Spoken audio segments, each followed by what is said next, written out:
Welcome to We Need Wrestling, everybody. Hey.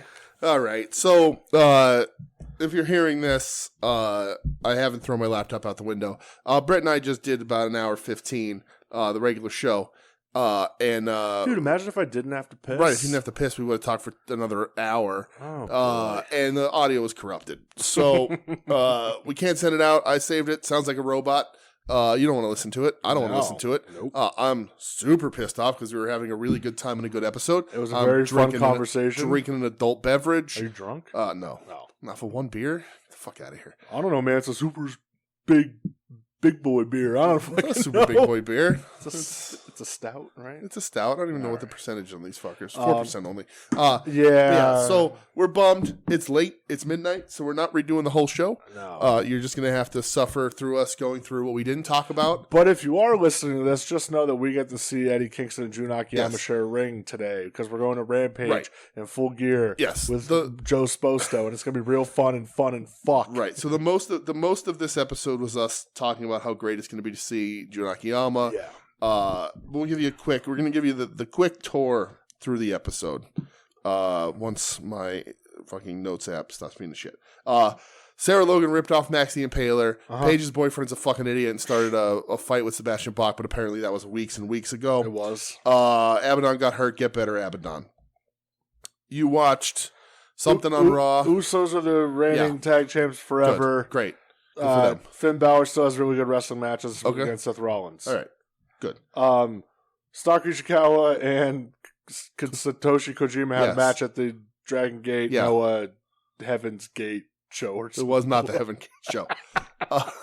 That's something altogether different. That involves sneakers and Kool-Aid. It sure does. So we also watched the Survivor Series with Hart family versus Shawn Michaels and his Knights, and spent a good 20 minutes talking about how hilarious Bobby Heenan was. Wake up, Helen, I'm damp. Right. Bruce, what kind of name is Bruce? 9 months, the best name you come up with. Bruce. Oh, it's a fireman. Listen. Go back and watch that. Can we just start doing episodes like this every week? That episode fucking rules, or that match fucking rules. That match is bad, but Bobby Heenan is the man. Go watch Bobby Heenan. Yeah. He tears apart the Hart family. Something. Ray Combs in the closet. Right. I don't know. Somebody said something. It's there. It was in there. You're just gonna have to trust us. Yeah. AEW Dynamite. Yeah, because you just completely forgot to watch Rampage, which is fine. Yeah, oh right, I completely forgot to watch Orange Rampage. Cassidy has his own microphone, keeps trying to cut off Mark Henry. Go. Great, good. Dynamite. Sammy and Jericho versus Dragon Cesaro. Good. Claudio taps Jericho. Fantastic. Darby did the same shtick. There was a Double J promo. There was an the acclaimed music video starring Captain Insano that was clearly shot in Atlantic City. Scissor me daddy ass. Moments before we were there. We could have been in that video. We could have been in that video. Swerve and Bowens was a fine match. Bowens may or may not be hurt. Sure. If he is hurt, they need to inflict. That's not the right word. Invoke the Freebirds rule and put Billy Gunn in the match at the pay-per-view. Facts. Get better, Jay Leno. Samoa Joe turn heel. Hobbs and Wardlow confront him. Joe says, "Step in the ring. You're going to catch some hands." Big meaty man smacking meat. Right. Brig cuts a babyface promo. Nobody understands it. Didn't watch it. Death Triangle versus Top Flight and AR Fox. Very good. Really good. The way to do this match, AR Fox gets a contract afterwards, says he's going to cry. The Elite is back. The Elite's back. Death Triangle says they knew they're not idiots. They've been waiting for him. Yeah. You're not coming for us. We've just been waiting for you. Right. Exactly. So confirmed the leader back at the pay-per-view. Starks versus Archer is now Friday. Who the fuck knows when they're going to finish this tournament? I don't know if this tournament's ever happening. Who knows? Right. Who knows? At some point, Archer, who's going to lose, or Starks, who's going to win, Archer's going to lose. At some point, Starks has to pull double duty. Either it's on Rampage or it's on the pay-per-view at the buy-in in the regular show. I guess we'll figure that the fuck out. Maybe. If I get 2 Ricky Starks matches, I'm not mad about it. Maybe they scrap the whole thing and forget about it. Who the fuck knows? Bandito wrestled the All Ego Ethan Page in the second round. It was a fun sprint. Right, fun sprint. Bandito looked good, looked strong. Ethan's winning this whole fucking thing. And then the main event in wrestling of this go-home show for the pay-per-view is Anna Jay versus Toni Storm. It stinks. AEW has a go-home show problem. This is not the last match I would have put on before the pay-per-view. I drank a protein shake during this match. Even though there is a MJF and Mox segment afterwards, which was really good and fun. Enjoyed it quite a bit. You do not put Anna Jay and Toni Storm on as the last wrestling match I see before your fucking pay-per-view. It's insane to do that. Fix your shit. Shouldn't do that. Rampage we're going to see Eddie Kingston and Jun Akiyama in the same ring. It's going to be real fucking cool and fun and good times for everyone to be had. Right. I watched Hiroshi Hase versus Jun Akiyama because Eddie Kingston told me to. You should do what Eddie Kingston tells you, and you should watch it too. It's really fucking good. Hiroshi Hase is awesome. I went through his whole history and how he does a sharpshooter different than everybody else, and you're not going to have to fucking listen to it. Yes, you broke it down with the Zapruder film. I was very impressed. And it's lost forever. Gone. Absolutely fucking gone. But watch that match. It's real good. AEW Full Gear is this Saturday. Here is the card. Darby Allin and Sting versus Jeff Jarrett and Jay Lethal. Who you got?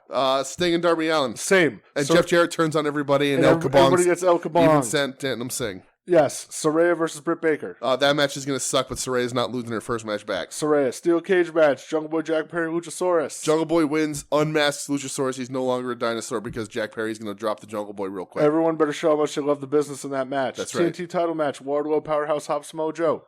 I forget who I said. Well, Hobbs, because I want the belt around Hobbs. Yes, and then we said it'll be Joe Wardlow at the ROH Death Before Dishonor pay-per-view for the TV title. Correct. TBS title, Jade Cargill, Nyla Rose. Jade's not losing until after her 50th.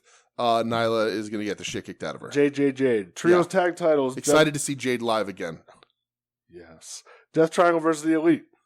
Elite are going to win and be super insufferable, but I want Death Triangle to win, so I'm saying Death Triangle. Please Death Triangle pack. I hope you hurt everyone for real. Right. ROH World Title match, Jericho, Danielson, Guevara, Claudio Castagnoli. Jericho retains through infighting from the BCC, maybe some Sammy shenanigans, but Jericho has that title, I think, until at least Ring of Honor TV's announced. So he could be on the first episode. So he might have it forever. Yes. AEW Women's World Title match, Toni Storm, Jamie Hayter. Hayter better win that one. Toni Storm, I love you, but Hayter's awesome. Hayter Hive. Buzz. You hear that? The Hive is buzzing. That's Jamie Hayter.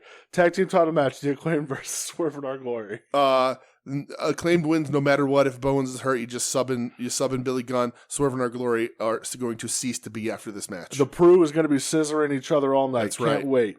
They better have enough fucking foam fingers. Ethan Page versus Brian Cage, or Ricky Starks, or Lance Archer. It doesn't matter. Ethan Page wins it. If Starks pulls double duty, he loses a little bit less heat by having to wrestle 2 matches in a night, and Ethan Page still beats him. Ethan Page wins and could potentially become MJF's first challenger. Oh, so you're spoiling the next match, AEW World Heavyweight Championship match. John Moxley, MJF, who is going to win? Mox is ready for vacation. MJF's got it. I waxed poetically about how confusing MJF's back and forth is, and I think he needs to face a real motherfucker after this, and I think that Eddie could be that real motherfucker, or Samoa Joe, or somebody, but MJF wins. Mox goes on vacation with his beautiful family because he's fucking earned it. Thank you for everything, Mox, for being selfless in selfish times. Yes, thank you for being, the actual modern-day Terry Funk, and not just saying it. Yes. Because we also talked about how Newark is filthy, and whether or not I'm going to shit my pants Friday or Saturday. Please don't shit your pants. Or shit my pants Friday and leave them under the seats for Saturday because we have the same I don't seat. want that. That's new. Okay. We're going to Newark, not Trenton. That's true. Oh, good point. Okay, so that's the show. Yes. But we have a watch list. We do. Let's talk our watch list and we can slow down now. There's the recap. That's the whole show in 8 minutes. We should do that every week. Oh, now I got to check the audio to make sure it's not fucking corrupted. Good call. And we're back. Audio's not corrupted. Thank God. Let's talk our watch list. We can slow it down. All right. We didn't get to this in the regular show. Thank God. So we can slow it down. Boy. All right. Breathe deep breaths. Talk our watch list. This is what you're really here for positive, anyway, right, exhale people? the negative. Yes. So we watched 3 matches from the various big 3 companies in the United States of the 1990s. So in fall related, fall happening pay-per-views. We're on a fall break. So we watched from Fall Brawl 1997. I went chronological order, so I did not. Okay. I just have them listed, however. Okay. So WCW Fall Brawl. That's what I watched first. 1997. Yes. The Cruiserweight champion, was it Chris Jericho was the champ? Jericho was champ, I believe. Defending against Eddie Guerrero. Yes, Jericho was champ because the match opens up with commentary talking about how Jericho is going to win this and go to Japan to fight for the J Crown. That's right. Right. Thank you, Iron Mike Tenay, Lucha Libre, Lucha Style. Right. This is the beginning of my favorite era of Eddie Guerrero. This is like, so Jetty. Who the fuck? Jericho and Eddie. Eddie returns from a pec injury or a bicep injury or something. So. Yeah. And he's jacked. He hit that diet. The hair is slicked. The mustache is in. Scumbag. Right. I love it. This is great. This is some all-timer terrible gear on Jericho. Yeah, not great. It's like the weird purple silver. It's white. Yeah. It's like silver and purple with lime green outlines and a lime green belt. It stinky. Keep in mind, this is WCW. Come on, baby, Chris Jericho. Yes, right. Not the Jericho we all came to know and love. Right. This is still like babyface, Lionheart, Chris Jericho. So yeah, he it's a good match. I love the Eddie. Eddie does the surfboard where he bends you back into the chin lock. Yes. And it is one of the grossest looking moves. Like, I just like, how does someone not snap in half? Extra painful. Yeah, for sure. Eddie Guerrero throws the best frog splash I've ever seen. Yeah. It's something that bothers me in modern wrestling is that people will get up on the top rope and the little shoulder shimmy and they'll do a frog splash and it stinks, or it's the lowdown. It's the where your arms go between your legs. Yeah. I'm like, no, Eddie's his elbows to knees and back out. And hands clasped. Right. And he threw it. Yeah. When he landed, it looked like he killed you with it. Yes, absolutely. Match was a ton of fun. Match is great. The superplex, the Eddie reverses the superplex to lay Jericho out to get up for the frog splash. Great sequence. The beginning of sort of the prime for both of these guys, which is crazy to think for Jericho because 4 years after this, he becomes double champ. Yeah. But this is a great era for these guys. This is where they come in their own and become the superstars that they become, like the mega stars that they become. I mean, this was 25 years ago, this match. Right. Which blows my fucking mind. Now, did you watch anything else from this show? I sure did. I knew you were kind of teasing it during our original recording. Uh-huh. What did you watch? I watched Ultimo Dragon versus Alex Wright for the TV title. Solid. That's a solid match. I don't remember this. I know I watched this when I was a kid, but I don't remember. But I can imagine my child self being so pissed off that Alex Wright wins. What gear was Ultimo wearing? The silver and black. Oh, that's quintessential gear. Yeah. It's a really good match. Alex Wright is a very talented wrestler. I like Alex Wright a lot. It's been more now than I ever did. But like 1997, I'm 14 years old or something here. I am wildly pissed that Ultimo Dragon didn't win the TV title. You were hurt. I was hurt. Yeah. But it is a really good match. Yes. So we'll go chronological. I have no problem doing that. But it's a really good match. Watch it. It's that peak era we talked about on the show that you're not going to hear. How I wanted to do, just really thinking about that, this era of wrestling, how WWE's mid card was so strong, and how if we had enough time in the day, I would do the podcast on this era. Just watch it, like the podcast series. Pick up the cruiserweight division, your Rays, your Hoovies, your Psychosis when they drop an ECW, your Jerichos, your Super Colos. When they drop an ECW, and then follow them from that right into WCW, your sequel page, and just sort of that mid card stuff, Silver and just King. highlight like a show a week. What happened on Nitro? Every Viano's 4 and or 5. one. I guess we could do like a week per show. You can when they split into two, but like just talking about Lismar Jr. and deep dive. Like pick a guy to go into every week. Dandy. Who's El Dandy? Who don't you doubt out there? You doubt El never Dandy. Doubt him. That's Dusty Rhodes' favorite wrestler, right? Because he's the only one he remembered. Come on, El Dandy! Come on, El Dandy! Who's that standing over there in the ring by himself, staying out of trouble? That's El Dandy. I love El Dandy. That's an all-timer clip. It's all-timer. Dusty calling the Cruiserweight Battle Royal. It's ridiculous. But just pick a different luchador, highlight them for that week, and then talk about what on television, what the storylines were, who wrestled who, how the matches were, but only the mid-card Cruiserweight division. Cruiserweight title stuff, you can branch out into TV title because Ultimo and all the Cruiserweights fought over it so much. Yeah. But only stuff that they were involved in, and then get Mike Tenay on once a month if I can convince Mike Tenay to do anything. That's not going to happen. No, but this is such a great, fun fucking era, man. Yeah, man, I loved it a ton. Yeah. So, ECW, yes. November to Remember, 1999. Yes. For the ECW World Heavyweight title. Mm-hmm. Mike Awesome versus Masato Tanaka. Yes. Listen, if you've ever seen these two wrestle, you know what the fuck you're getting. Right. It's going to be a barn burner. Yeah. I like the promo before the match of Masato Tanaka running on a treadmill in his wrestling gear. That made me giggle. Yes. You know what you're getting, man. Yeah. You know. If you know anything about these two and their feud, you know what the fuck you're getting. So, because my brain doesn't work in a way like this, so Taz has the TV title at this point? I don't know. I don't remember. When's like the Taz farewell? It's at Oh, yeah. Because doesn't that show also have Tanaka, Mike Awesome on it? It does. Because that's the one that opens up in the parking lot at the beginning of the show. Yeah, so Taz, because Taz debuts at Rumble 2000. Okay. So this is like right at the end, man. But Taz has the world title when he leaves that night. Yeah, I'm not... Right, because I don't know. Yeah, because there was a 3-way with him, Mike Awesome, and Tanaka. Yeah. Where they pin him for the title. Yeah.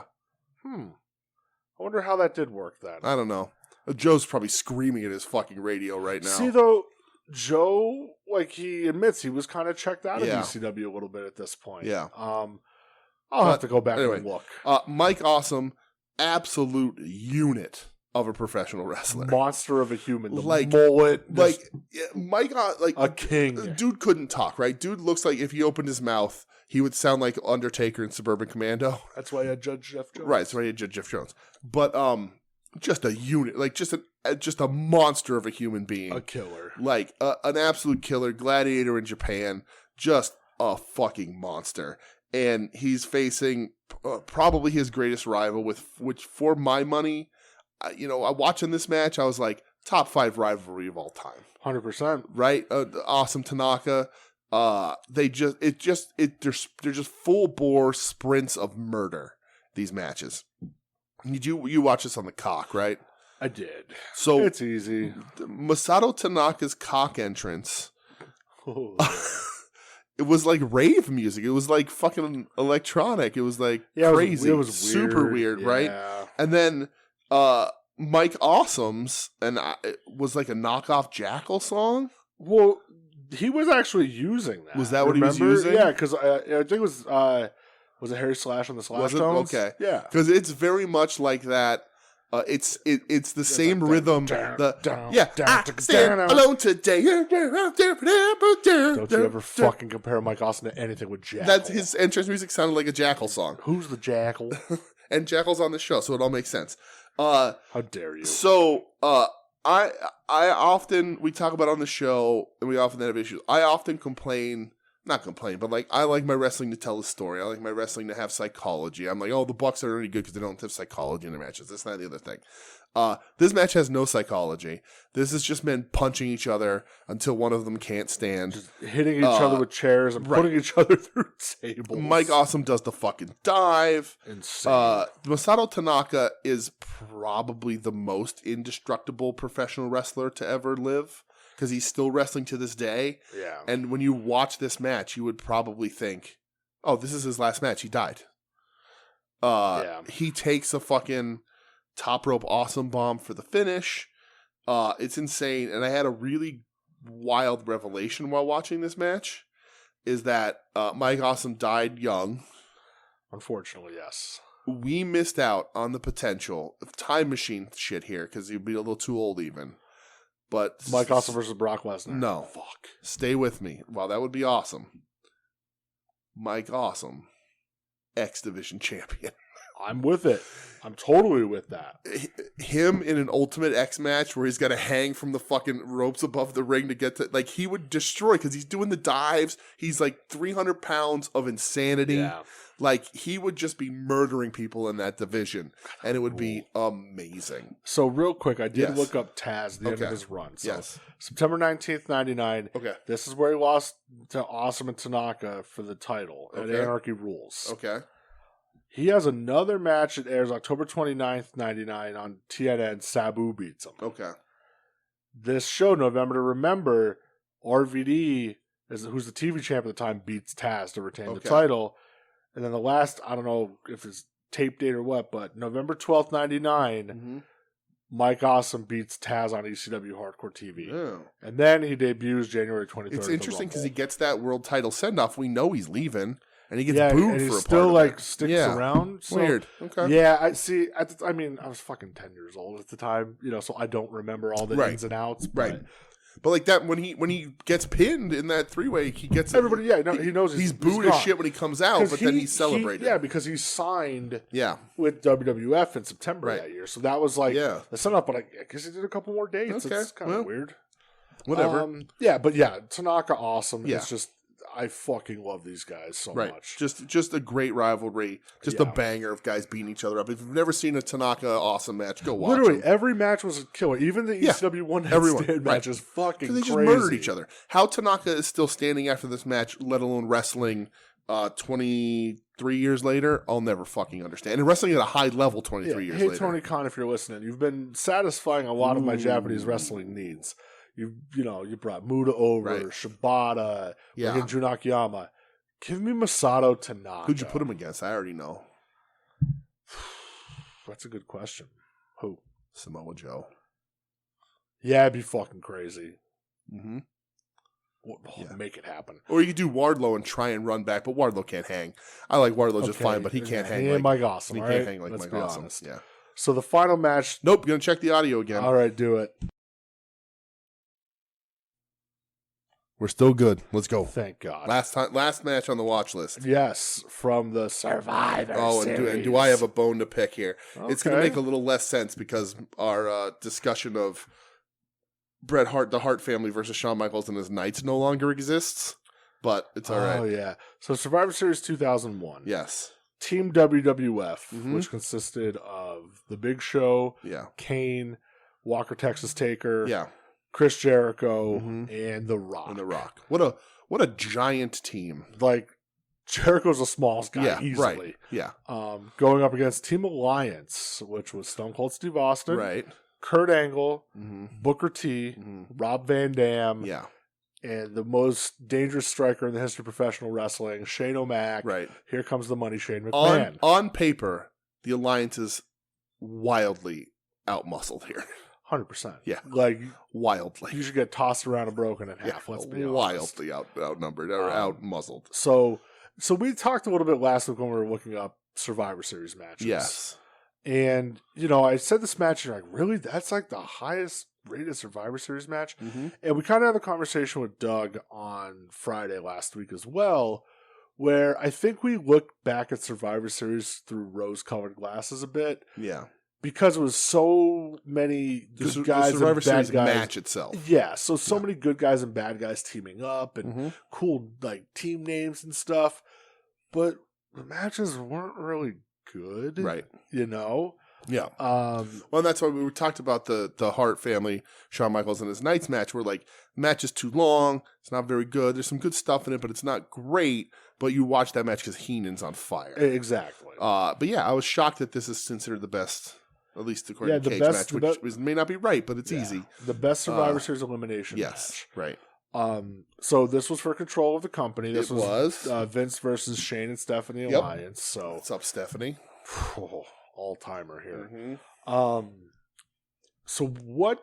I'm curious what you think of the match. Okay. I'm because I enjoyed it a lot. Okay.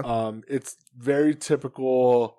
kind of attitude era booking in the match. It is. Where you get a little overbooked at the time. Yeah. That's my main issue with it. Coming into the match, Jericho and Rock aren't getting along at all. Right. Undertaker has to kind of straighten these two the fuck out. There's the talks where Vince came out on Raw before and said somebody from the Alliance is jumping to the WWF this Sunday. Right. Which everybody automatically thinks on Team Alliance that it's Stone Cold jumping back. Yeah.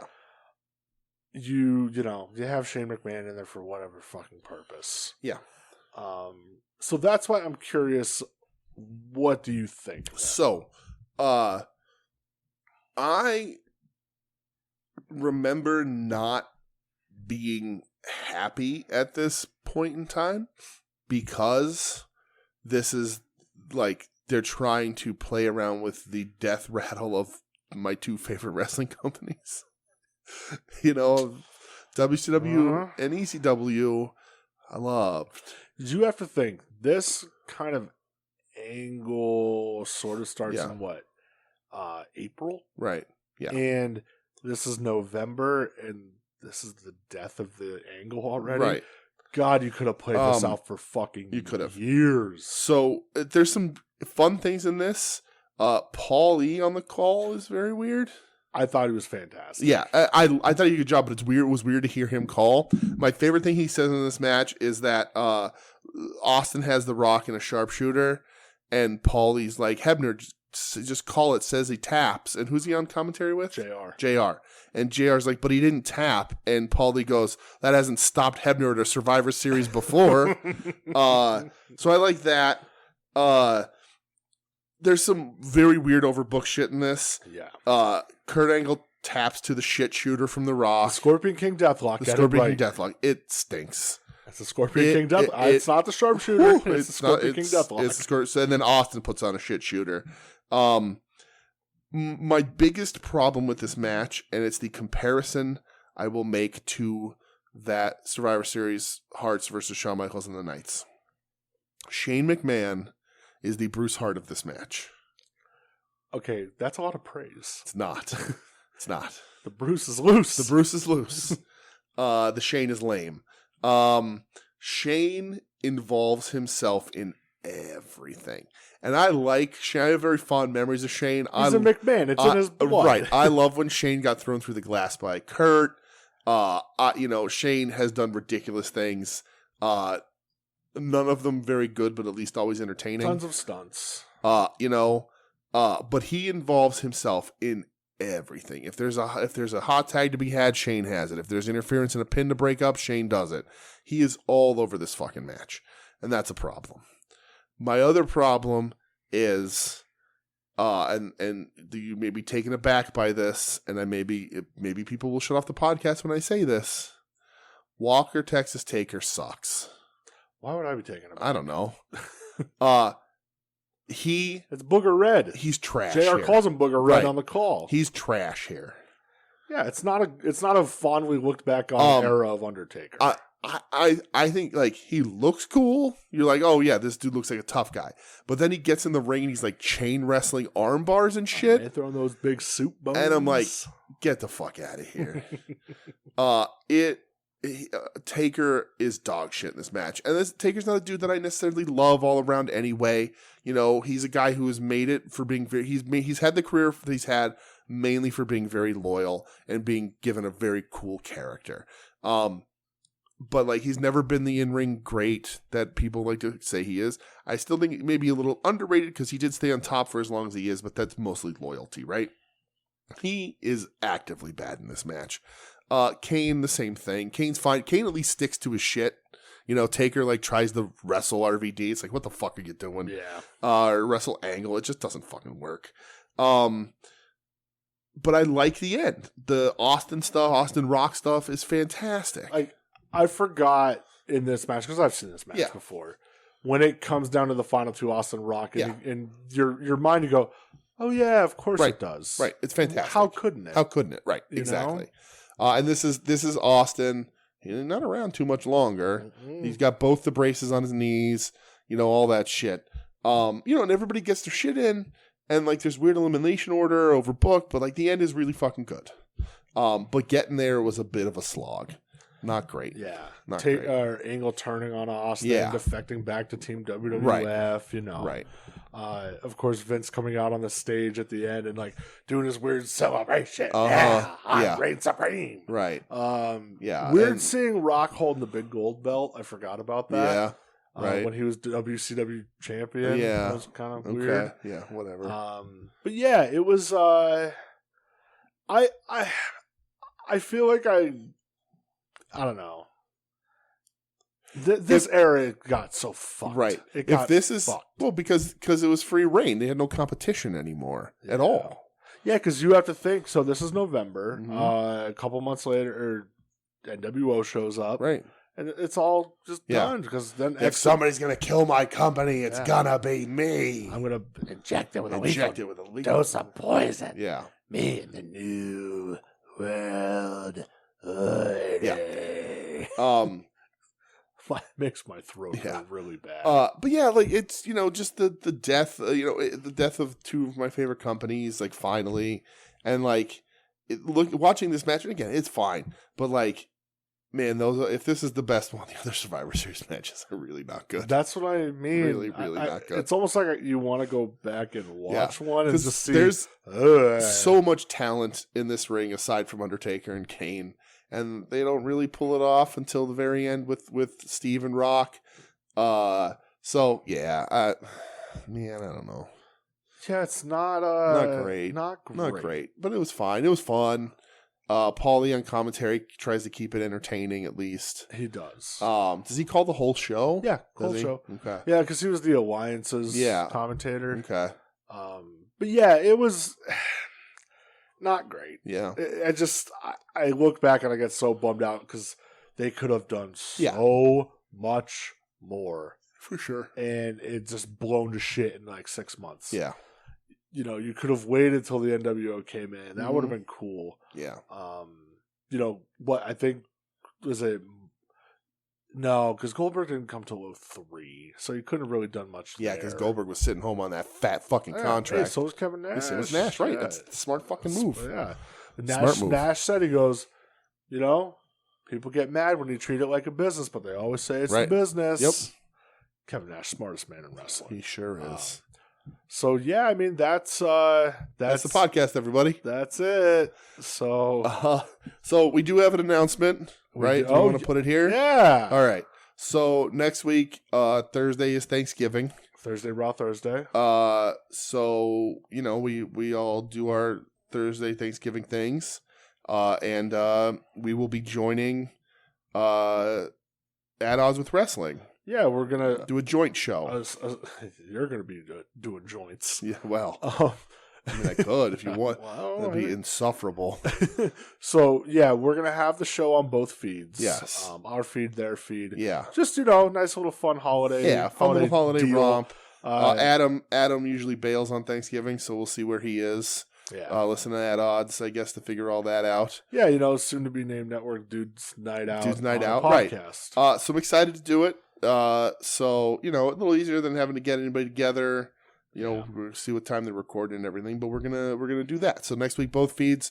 Maybe those guys will catch a little bit of a rub from us. They need it. Mm-hmm. So helping up. We're picking up the little guy is what we're doing. It's a Thanksgiving miracle. That's exactly right. We're gonna boost up. Yeah. We're gonna boost up At Odds with Wrestling for them. Yeah, that's what we're doing. Yeah. So yeah, it'll be a good time, man. I'm excited. Yeah. I can't wait to. I'm excited. I can't wait for us to me and Adam just take over and right. Joe just shut up about. Right. We're just talking Japanese wrestling. Absolutely. But we'll have a rundown of the pay per view and stuff because we'll be there and whatever. It'll be a fun time. I'm excited for the Wings on Wings Long Box Heroes crossover. Yeah, that's gonna be Christmas, I guess. It's a present for everybody. Yeah. And listen, my homies at Final Wrestling Place. Yeah. Marcus and Tim. I know Tim said, like, hey, man, I wish we were around for some of these dudes' night out shit. Right. Just move up here. Yeah, right. Just figure it the fuck out, you Yeah, lazy assholes. come on, guys. Yeah, right. It'll be a fun time. Right. Come on up. Let's hang out. Yeah. LVAC. Ooh. Let's hang out. But yeah, so that'll be fun. So that's next Thursday. So it'll be, I'm sure it's going to be long. But which one of us is going to fall asleep first from the second helping of turkey?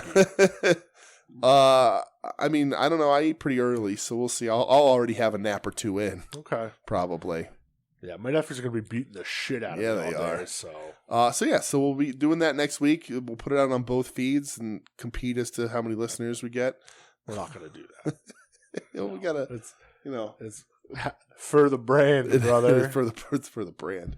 But excited to do it. Excited to talk to our friends there and have a fun time. Yeah. We haven't done that. We've both been doing these shows for a long time. We've never had. If you have any questions for us, call into their voicemail. What's their voicemail? Hold on?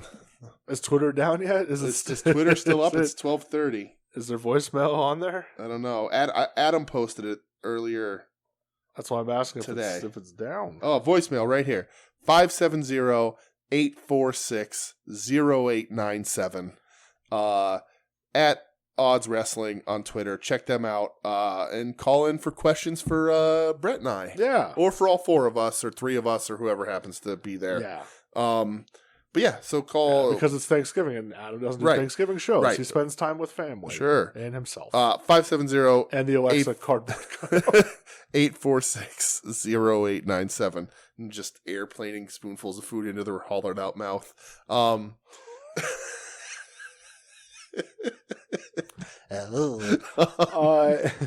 on that note, did you buy anything?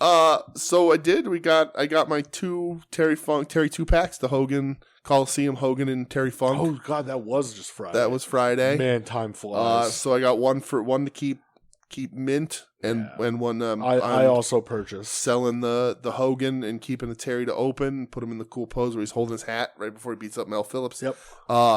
And he was wearing black in that match, so it's not the same match. But use your imagination. did I buy anything else? I did. I bought a Tugboat and Warlord.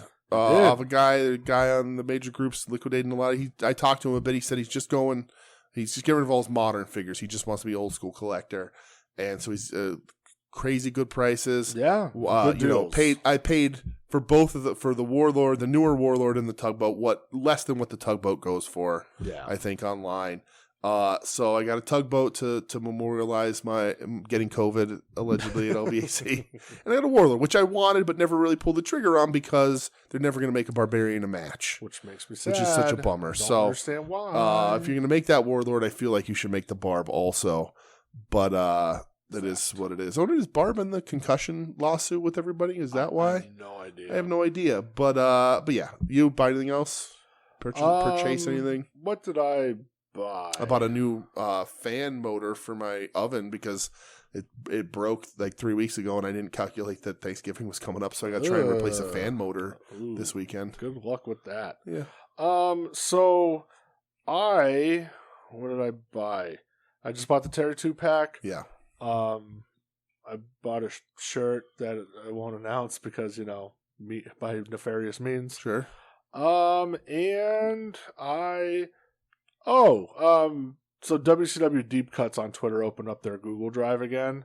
Okay. So I sent the $5 just to have it. There's a ton of shit. I bought that a while ago. Yeah. So I was like, I'll send a few dollars their way. So I got that as well. Nice. And I got my Mastodon confirmation instructions. Oh, there you go. So when Twitter collapses, you can join Mastodon or co-host. Oh, this is cool. I just I opened up Facebook, and April Sposto put up a picture of Joe and Ace at the midnight release for Pokemon. Oh, that's cool. That's cool. Awesome. Cool shit. Is that tonight? Yeah. Pokemon Violet. Nice.